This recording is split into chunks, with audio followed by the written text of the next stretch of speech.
Shalom, peuple de Dieu, que le Seigneur vous bénisse richement. Et je vous adresse mes salutations dans les précieux noms de notre Seigneur et Sauveur Jésus-Christ.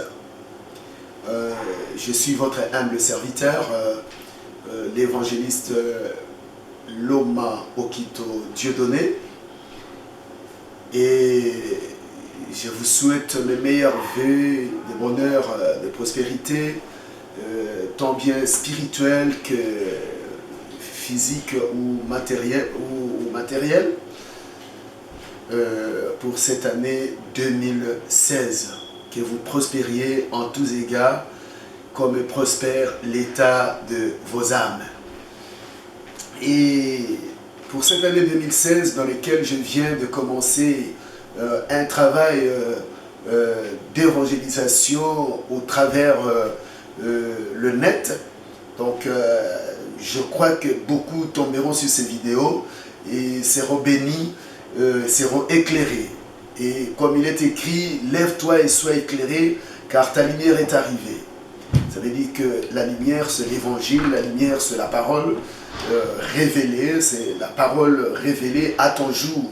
C'est-à-dire que ce sont les Écritures qui concernent ton temps, qui concernent le moment immédiat dans lequel nous vivons. Et je vais aborder avec vous un sujet qui est capital, qui est important, qui est une recommandation de notre Seigneur et Sauveur Jésus-Christ. Le sujet concerne le baptême.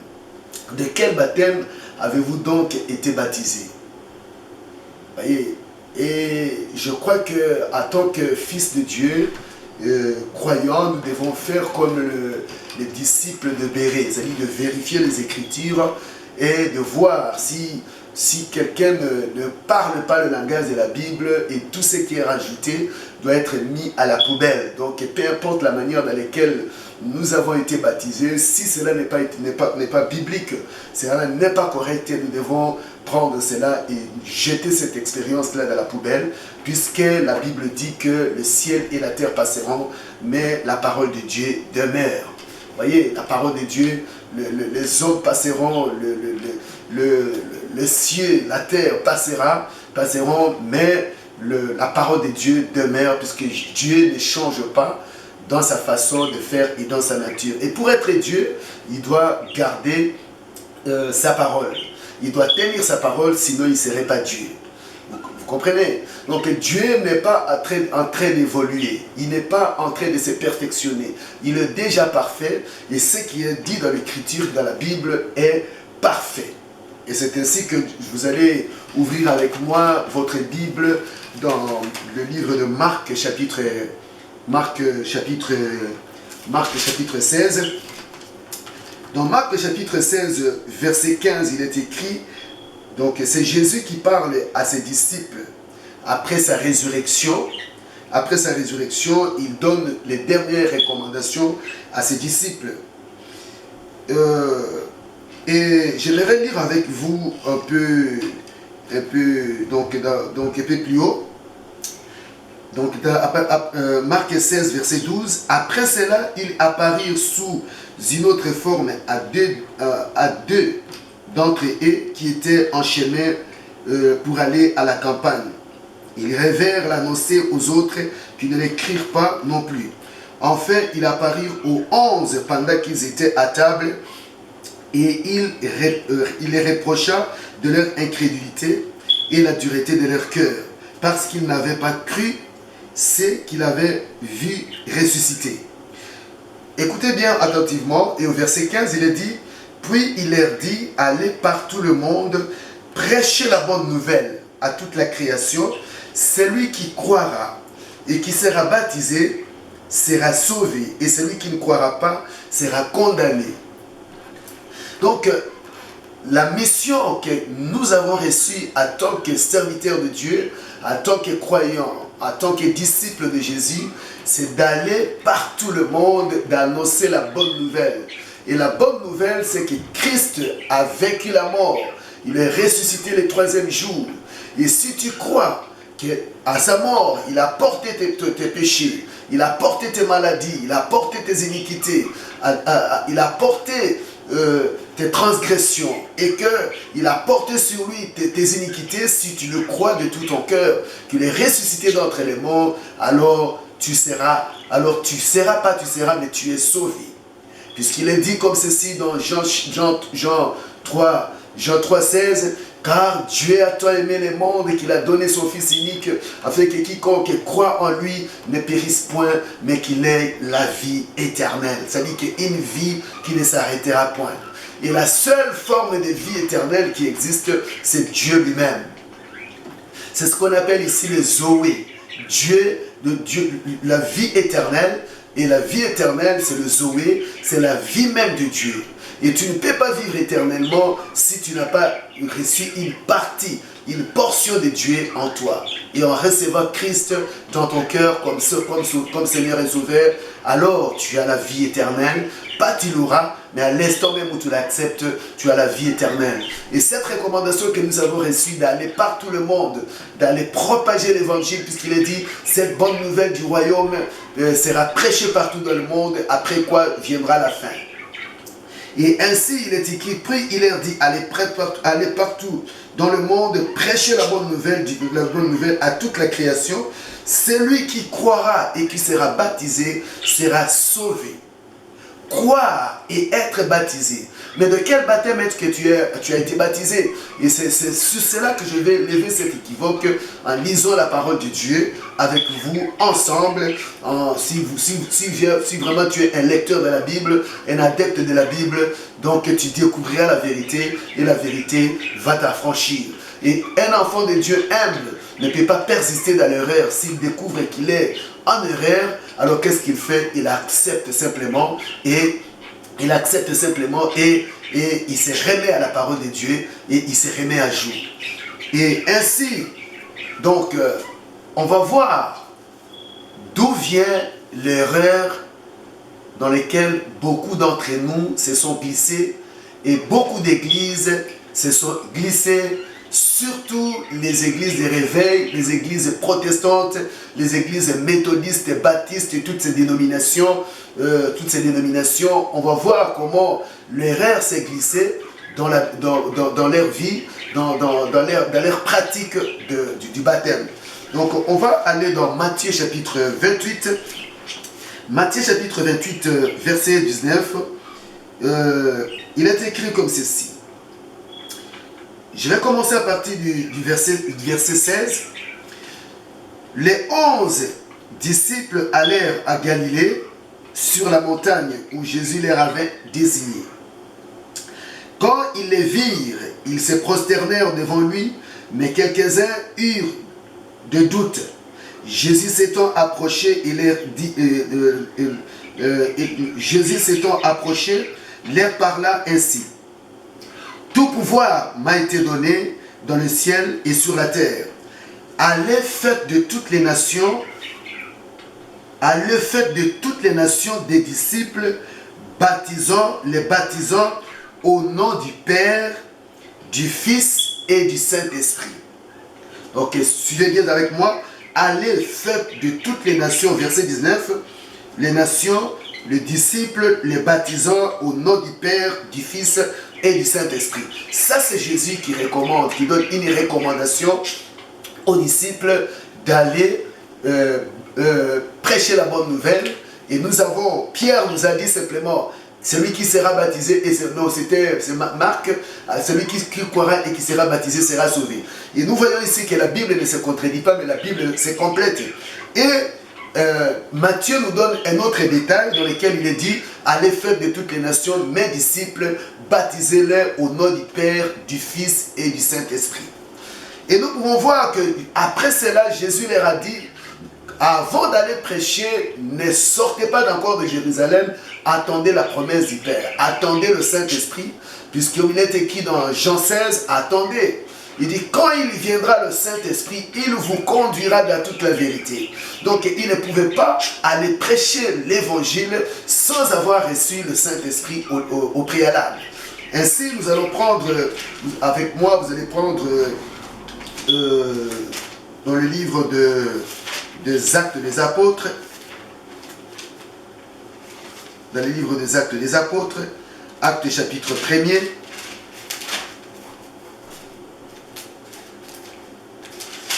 Dans Actes chapitre 1er, au verset, à partir du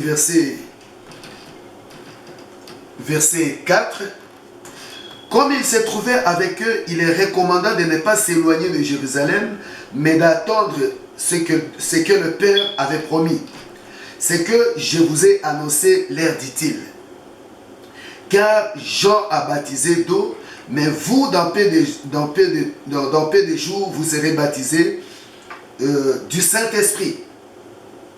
Alors les apôtres réunis demandèrent, Seigneur, est-ce à ce temps-là que tu rétabliras le royaume d'Israël? Il leur répondit, ce n'est pas à vous de connaître les temps ou le moment que le Père a fixé de sa propre autorité, mais vous recevrez une puissance, le Saint-Esprit survenant sur vous, et vous serez mes témoins à Jérusalem, dans toute la Judée et dans la Samarie. Donc nous remarquons ici que le maître lui-même, avant de s'en aller, il est promis de recevoir, de ne pas s'éloigner de Jérusalem, mais d'attendre la promesse du Père, c'est-à-dire que le glorieux baptême du Saint-Esprit. Et c'était d'une grande importance avant de commencer le service, c'est la raison pour laquelle même la majorité, il y a beaucoup de gens qui commencent à prêcher l'évangile, qui entrent dans le ministère sans avoir eu une expérience du baptême du Saint-Esprit. Le baptême du Saint-Esprit, c'est la puissance aussi qui nous est donnée pour les services. Vous comprenez que sans le Saint-Esprit, nous n'avons pas d'autorité, nous n'avons pas de pouvoir, nous n'avons pas reçu de mandat.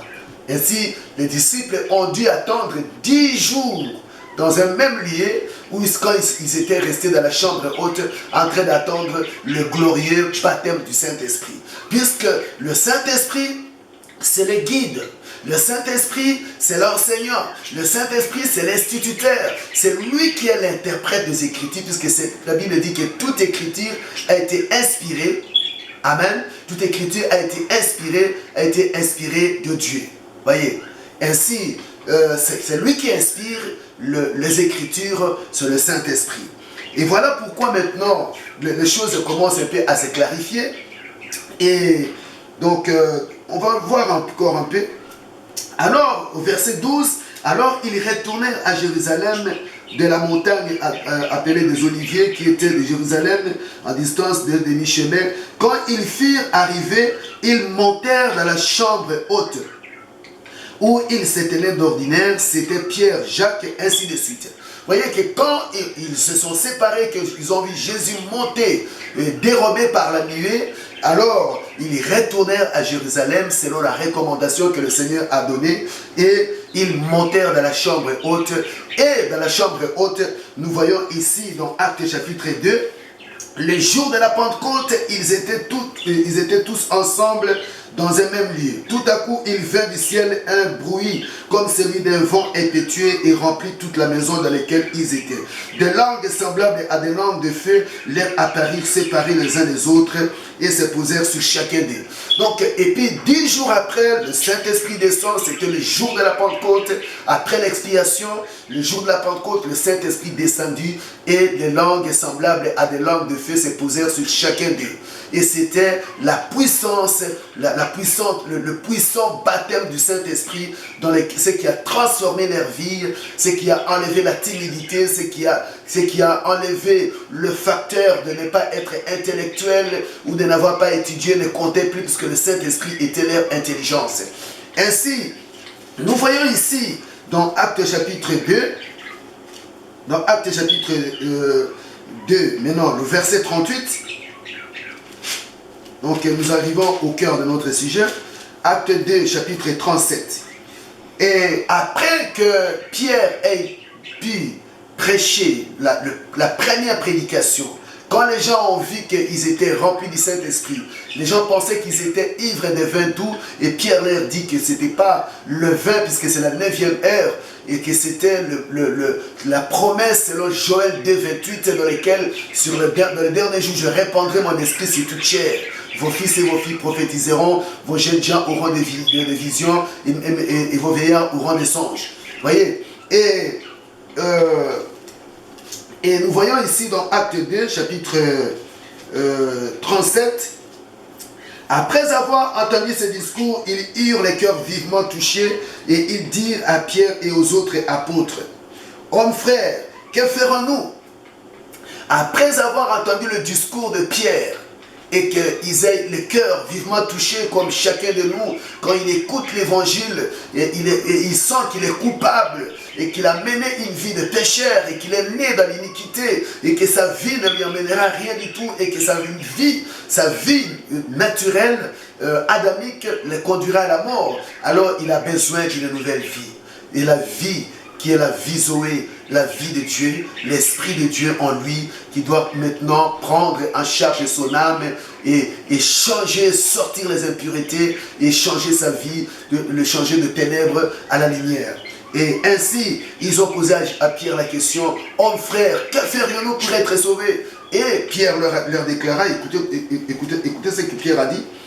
Pierre leur dit, « Répentez-vous et que chacun de vous soit baptisé au nom du Seigneur Jésus-Christ, au nom de Jésus-Christ pour le pardon de vos péchés, et vous recevrez les dons du Saint-Esprit. » Pierre, qui était avec Jésus, et maintenant, après avoir reçu, rappelez-vous, c'était le premier jour de la Pentecôte, et c'était la première prédication, la naissance du christianisme même.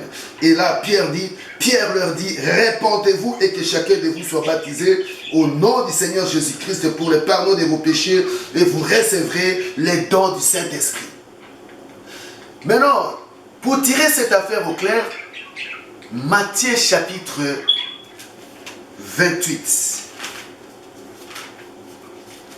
Dans Matthieu chapitre 28, nous avons lu ensemble, au début de ma prédication, Matthieu chapitre 28, verset 19, il est dit, « Allez, faites de toutes les nations les disciples, les baptisant au nom du Père, du Fils et du Saint-Esprit. » Ah ah, c'est curieux. Allez, faites de toutes les nations des disciples, baptisez-les au nom du Père, du Fils et du Saint-Esprit. C'est Jésus lui-même qui recommande. Et voilà que Pierre, ici dans Actes chapitre 2, verset 38, il déclare, Pierre leur dit, répentez-vous et que chacun de vous soit baptisé au nom de Jésus-Christ pour le pardon de vos péchés, et vous recevrez le don du Saint-Esprit. Toi, mon frère et ma soeur, ou que tu sois prédicateur de l'évangile, ministre de l'évangile qui me suit à ce moment-ci, rappelez-vous qu'il n'y a qu'une seule vérité et la vérité affranchie.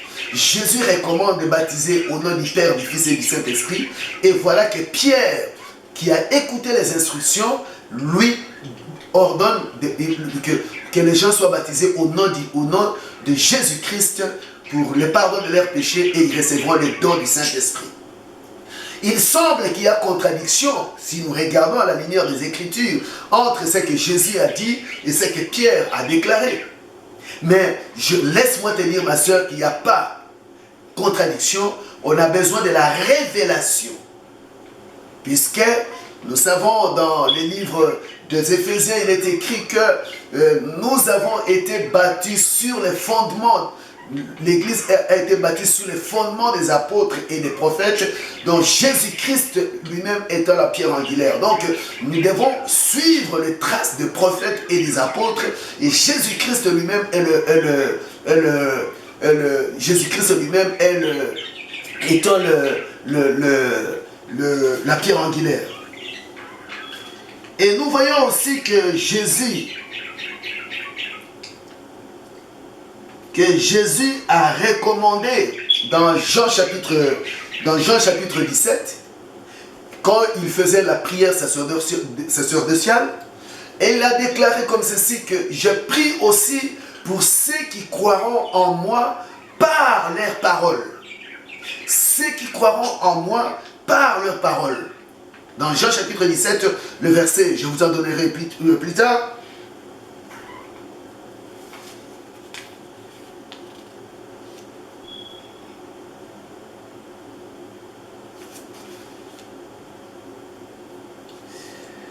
Et Jésus recommande de baptiser au nom du Père, du Fils et du Saint-Esprit, et Pierre baptise au nom de Jésus-Christ. Maintenant, l'Église tout entière est bâtie sur la révélation. Et nous allons prendre, vous allez prendre avec moi le Matthieu chapitre 16 pour vous montrer l'importance d'une révélation. Une révélation, c'est un éclaircissement que nous donnent les Écritures, une vérité cachée dans la Bible, mais révélée par l'Esprit de Dieu pour nous faire ressortir les contextes.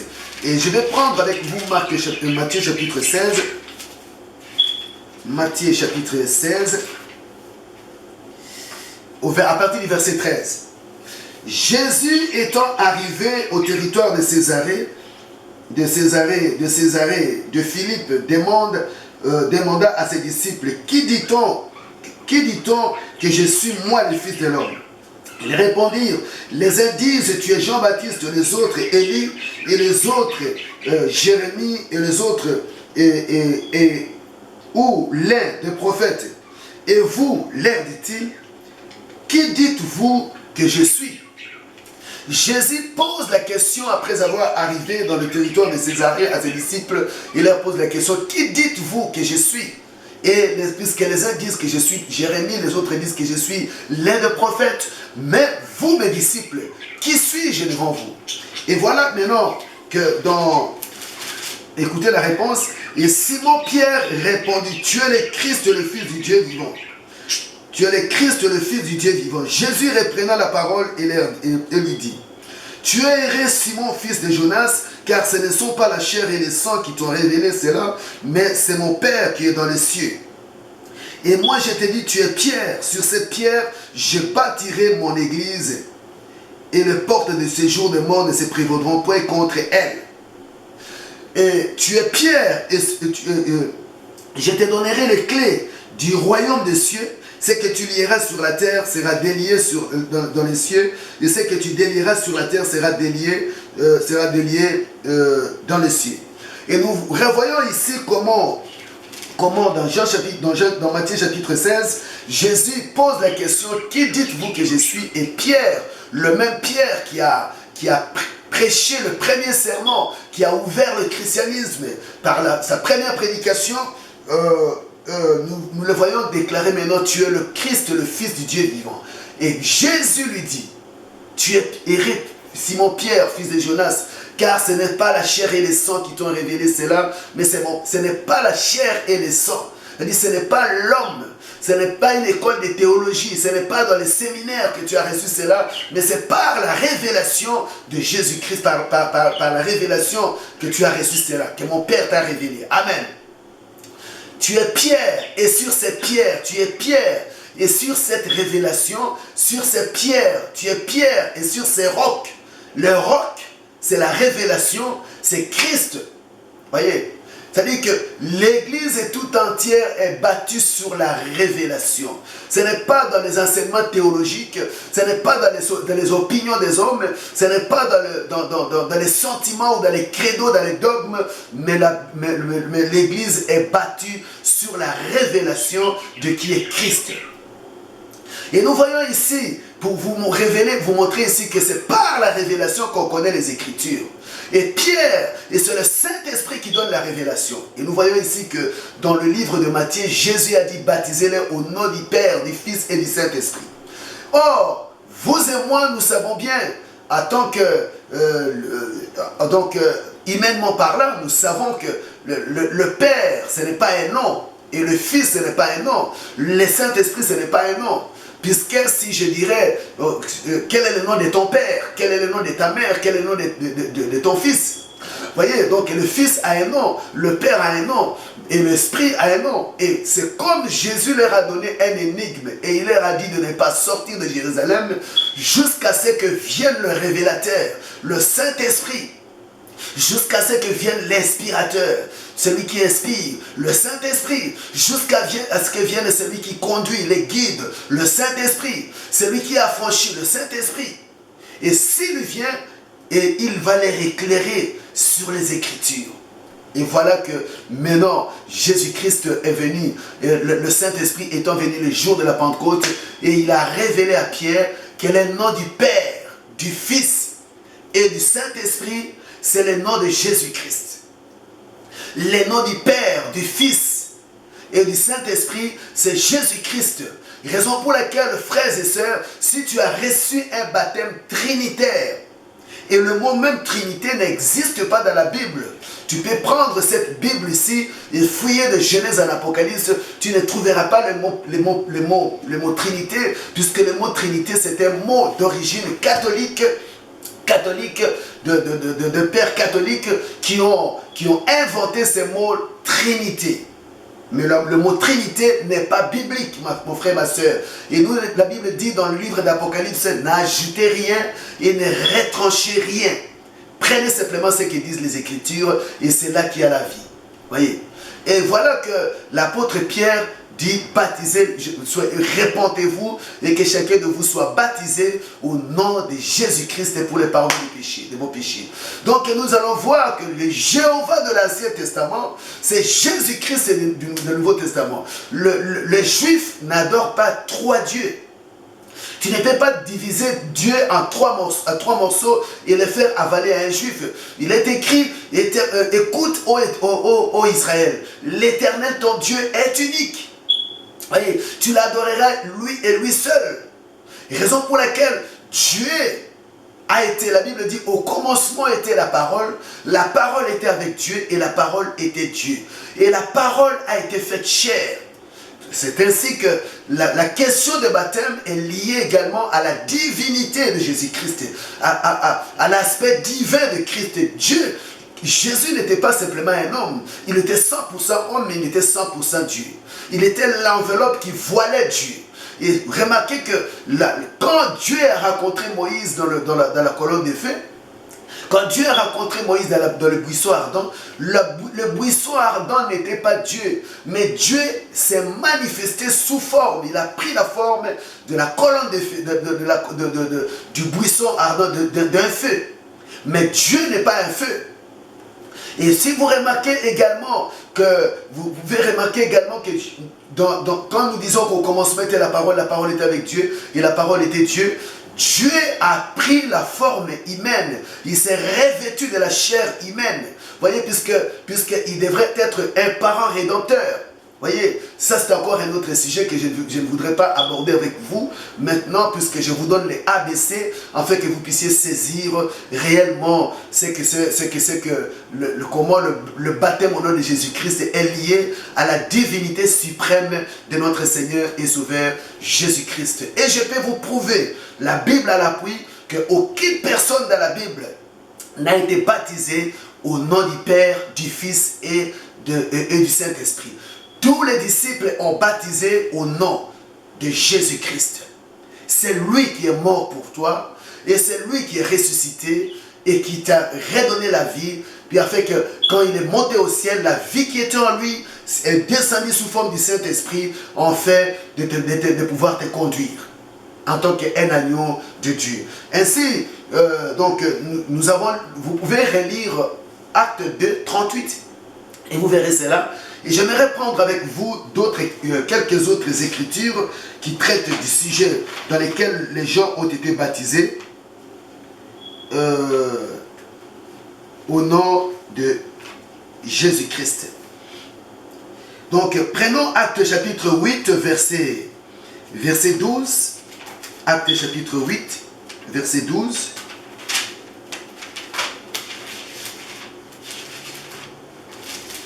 Acte chapitre 8, verset 12. Acte 8, verset 12, il est écrit comme ceci. Mais quand ils eurent crié, il crie à Philippe qu'il leur annonçait la bonne nouvelle du royaume de Dieu, du nom de Jésus-Christ, hommes et femmes furent baptisés. Hommes et femmes furent baptisés. Simon lui-même crie, après avoir été baptisé, il ne quitta plus Philippe et il voyait avec étonnement des miracles et les grands prodiges qui s'opéraient.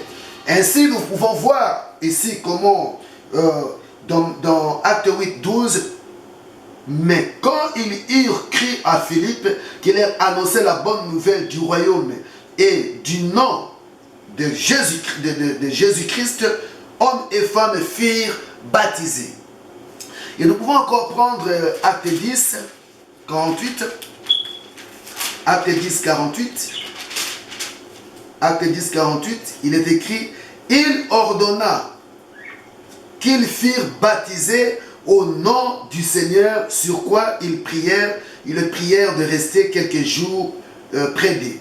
Donc nous voyons ici, comme Pierre prononçait encore la parole, le Saint-Esprit descendit sur, verset 44, le Saint-Esprit descendit sur tous ceux qui écoutaient la parole de Dieu.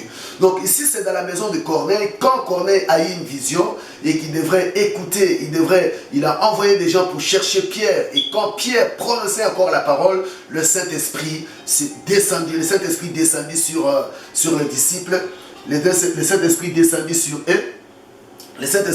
sur eux, et après avoir reçu le Saint-Esprit, nous voyons ici que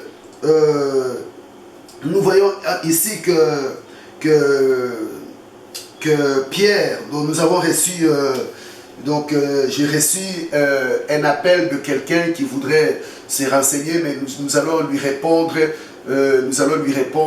Aussi très bientôt à la fin de l'émission. Donc je vais prendre contact avec lui pour pouvoir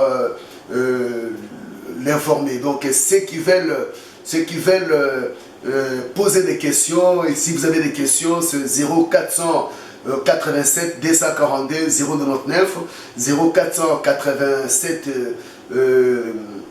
242 099, ça c'est le numéro de téléphone du contact. Et si vous avez des questions par rapport au baptême, vous pouvez les poser directement. Si vous êtes à l'étranger, donc mettez 0032 et vous pouvez nous joindre pendant après notre exposé, nous pourrions vous répondre. Et voilà, donc comme Pierre prononçait encore la parole, le Saint-Esprit descendit sur eux. Et donc je suis dans Acte 10 et verset 48, il est écrit, il ordonna qu'ils furent baptisés au nom du Seigneur, sur quoi ils prièrent de rester quelques jours avec eux. Et voilà, donc ça c'est dans Acte chapitre 10 verset 48, et ça c'est Philippe qui baptisait au nom du Seigneur Jésus-Christ. Et nous pouvons encore prendre dans Acte chapitre 9, verset 14. Acte chapitre 9, verset 14.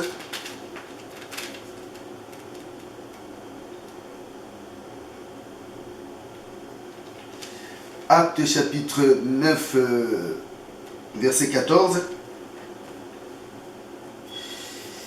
Ici, il s'agit de l'histoire de Saul de Tarse qui était aveuglé par la lumière, la colonne de feu qu'il avait rencontré sur le chemin de Damas, et Dieu parla à un certain Anania. Donc dans Acte 9, je vais lire à partir du verset 12, car il prie, il a eu une vision, un homme du nom d'Anania qui entrait et qui lui imposait les mains, en fait qu'il imposa les mains, en fait qu'il recouvra la vie. Anania répondit, Seigneur, j'ai appris de plusieurs personnes tout le mal que cet homme a fait au sein de Jérusalem. Et il a ici des pouvoirs de la part des principaux sacrificateurs pour lier ceux qui invoquent ton nom. Mais le Seigneur lui dit, va, car cet homme est un instrument que j'ai choisi pour porter mon nom devant les nations, devant les rois et devant les fils d'Israël. et je lui montrerai tout ce qu'il doit souffrir pour mon nom. Ananias sortit, et lorsqu'il fut arrivé dans la maison, il lui imposa la main à Saul et disant, Saul, mon frère, le Seigneur Jésus-Christ qui t'est apparu sur le chemin par lequel tu venais, m'a envoyé pour que tu recouvres la vie et que tu sois rempli de son esprit. Au même instant, il tomba de ses yeux comme des écailles et il recouvra la vie. Il s'éleva et fit baptiser. Vous comprenez? Donc le baptême a toujours accompagné la conversion. Et pour être baptisé, tu n'as pas besoin de faire ce qu'on appelle, de prendre des instructions ou des enseignements de 1 mois. À partir du moment où la personne croit et qu'il est convaincu que le Seigneur Jésus-Christ est mort pour lui et qu'il a donné sa vie, qu'il accepte qu'il est mort pour lui, la personne doit automatiquement passer par les eaux de baptême précédées par la repentance. Ça veut dire qu'il doit regretter, exposer sa vie passée et demander pardon pour ses anciens péchés. Et si la repentance est sincère, Dieu est au rendez-vous pour lui donner le Saint-Esprit. Il n'attendra pas 6 mois. À la minute où la conversion, où la repentance est sincère, le Saint-Esprit doit être donné. Le Saint-Esprit, c'est un don, comme disait l'apôtre Paul, l'apôtre Pierre. Répentez-vous et que chacun de vous soit baptisé au nom du Seigneur Jésus-Christ pour le pardon de vos péchés. Et ensuite, vous recevrez le don du Saint-Esprit, car la promesse est pour vous, pour vos enfants et tous ceux qui sont au loin. C'est-à-dire que vous et moi, en aussi grand nombre que le Seigneur notre Dieu les appellera. Et le Seigneur appelle encore. Et le Seigneur lance encore un appel. Si toi qui me regardes, tu n'as pas encore crié, tu n'as pas encore pris la décision d'accepter Jésus et de le suivre, sache que ta vie n'a aucun sens. Tu n'es qu'un homme animal. Et qu'un homme animal, c'est quelqu'un qui meurt et l'histoire de sa vie s'arrête devant sa tombe. Mais sache qu'après cette vie-ci, il y a une vie. Et cette vie se trouve en Christ. Si tu l'acceptes, tu as la vie éternelle immédiatement à ce moment même où je suis en train d'exposer cette parole. Et je vais aller avec vous dans Actes chapitre 19. Actes chapitre 19.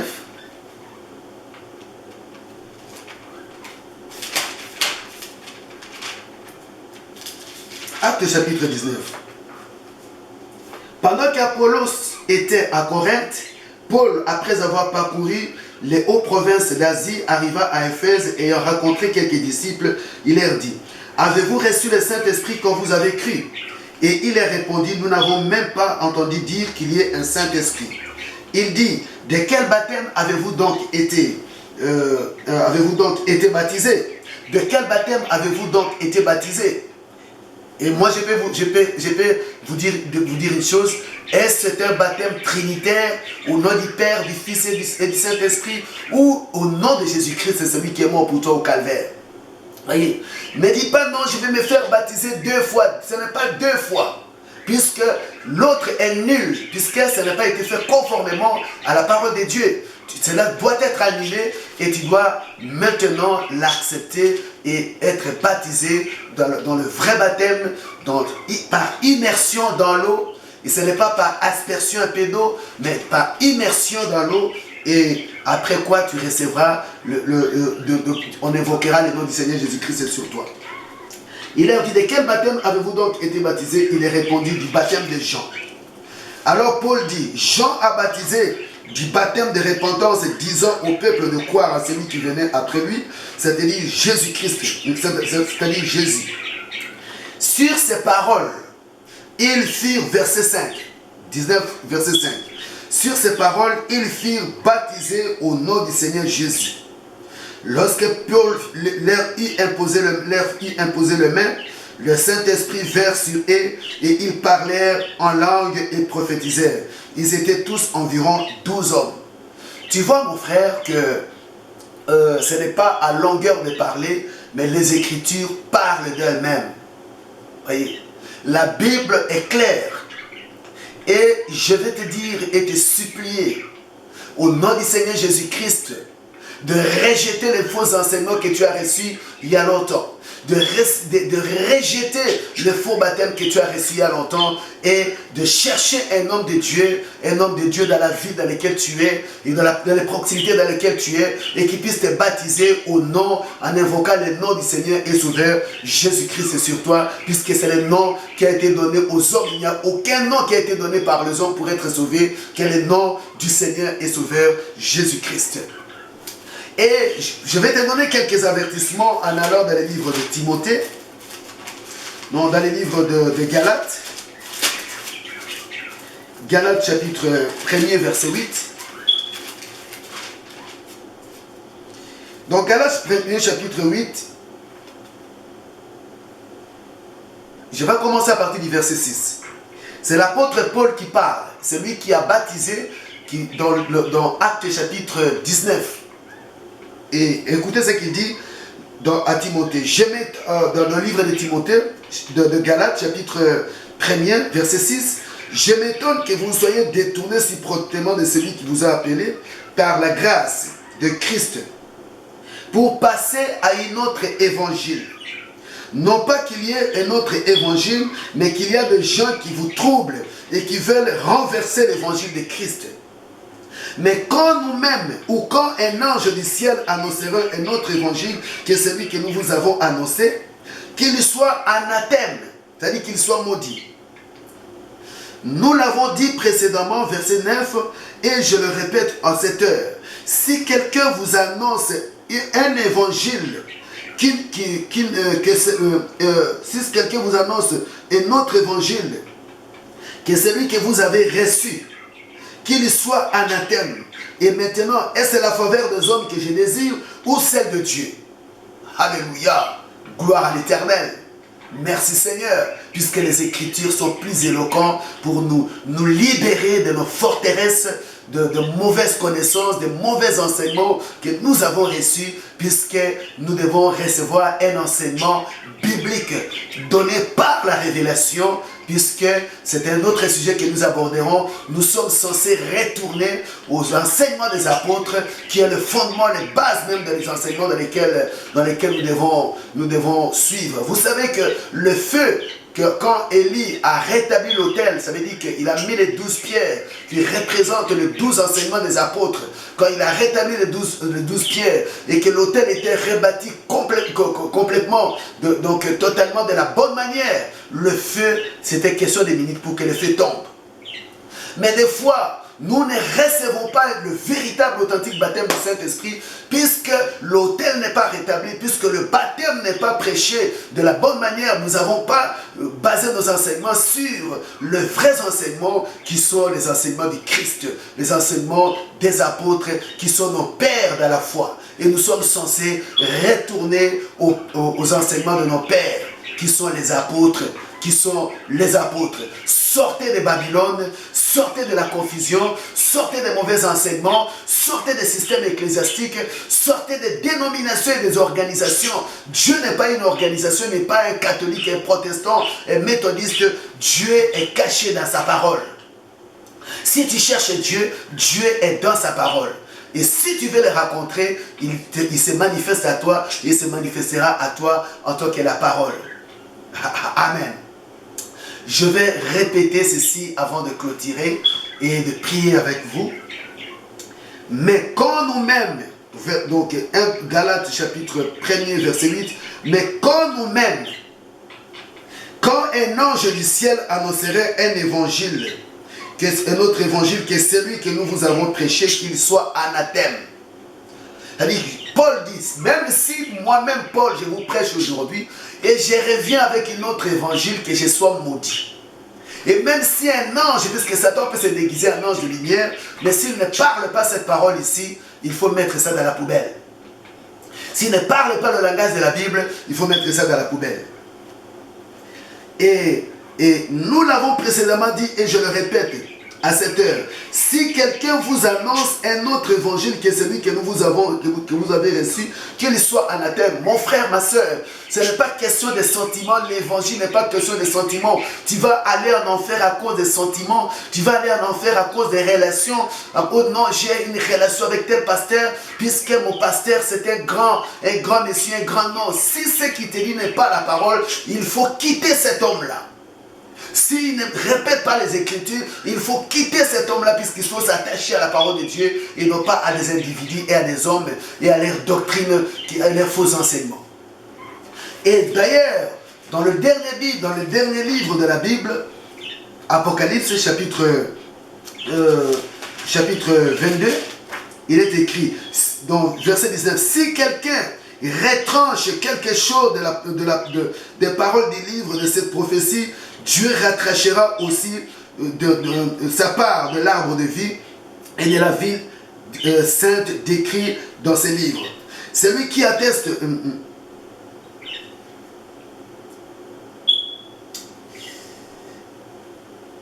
je répète encore, dans Apocalypse 22, à partir du verset 18, je déclare quiconque attend les paroles de la prophétie de ces livres, si quelqu'un y ajoute quelque chose, Dieu le frappera de fléau décrit dans ces livres. Et si quelqu'un retranche quelque chose de paroles du livre de cette prophétie, Dieu retrachera sa part de l'arbre de vie et de la ville sainte décrit dans ces livres. Vous voyez que Dieu ne fait pas de compromis avec sa parole.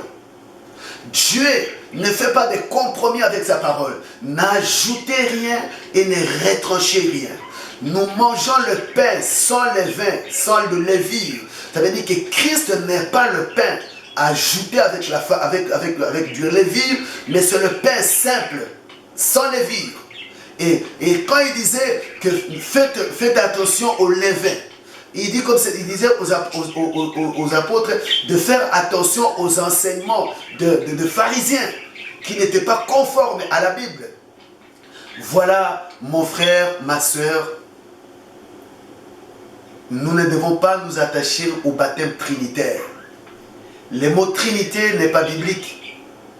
Tu peux fouiller de Genèse à l'Apocalypse, le mot Trinité n'existe pas. Et Jésus a recommandé réellement au nom du Père, du Fils et du Saint-Esprit, mais le nom du Père, du Fils et du Saint-Esprit, c'est le nom du Seigneur et Sauveur Jésus-Christ. Jésus qui veut dire Jéhovah Sauveur. Yahshua qui veut dire Yahshua ou Yoshua qui veut dire Jéhovah Sauveur. Voyez, ça veut dire que le Jéhovah de l'Ancien Testament a pris la forme humaine. Jéhovah est devenu un bébé à la crèche. Jéhovah marcha jouant. Jéhovah lui-même, alléluia, Jéhovah lui-même devenant un homme, puisqu'il est la seule forme de vie éternelle qui existe. Et il a donné sa vie à la croix, afin que cette vie-là puisse jaillir sous forme du Saint-Esprit dans ta vie, afin que tu aies la vie éternelle. Mon frère, ma soeur, ne veux-tu pas l'accepter? Je t'en supplie, ne laisse pas passer cette vidéo sans que tu n'aies donné ta vie à Christ. Sans que tu n'aies l'accepté comme Seigneur et Sauveur. Il est mort pour toi. Il a porté tes maladies. Peu importe la manière dans laquelle tu vis, tu as vécu. Peu importe le bourbier dans lequel tu es, la poubelle dans laquelle tu es, le nombre de péchés que tu as commis. Tout cela, la Bible dit que même si vos péchés sont rouges cramoisis, il les rendra plus blancs que la neige. Même s'ils sont noirs comme le charbon, il les rendra plus blancs que la neige. Et je t'assure, mon frère, ma soeur, il ne te décevra pas. Tu recevras le pardon de tes péchés au même instant que tu accepteras Jésus et Sauveur. Jésus comme Seigneur et Sauveur. Veux-tu l'accepter avec moi? Alors, je vais prier avec toi. Tu vas répéter avec moi cette phrase. Seigneur Jésus-Christ, je t'accepte aujourd'hui comme mon Seigneur et comme mon Seigneur et comme mon Sauveur. Je te donne ma vie. J'accepte que tu es mort pour moi et que tu as donné ta vie à cause de mes péchés. J'accepte que tu es ressuscité le troisième jour. Seigneur Jésus, pardonne mes péchés. Tous mes péchés que j'ai commis, je demande pardon. Et je t'accepte aujourd'hui comme Seigneur et Sauveur. Et je vais prier pour toi. Dieu tout suffisant, alors que mon frère, qui était autrefois pécheur, qui a donné sa vie, qui vient de donner sa vie, et qui vient de confesser ses péchés, alors Seigneur, je te les confie, fais éternel mon Dieu,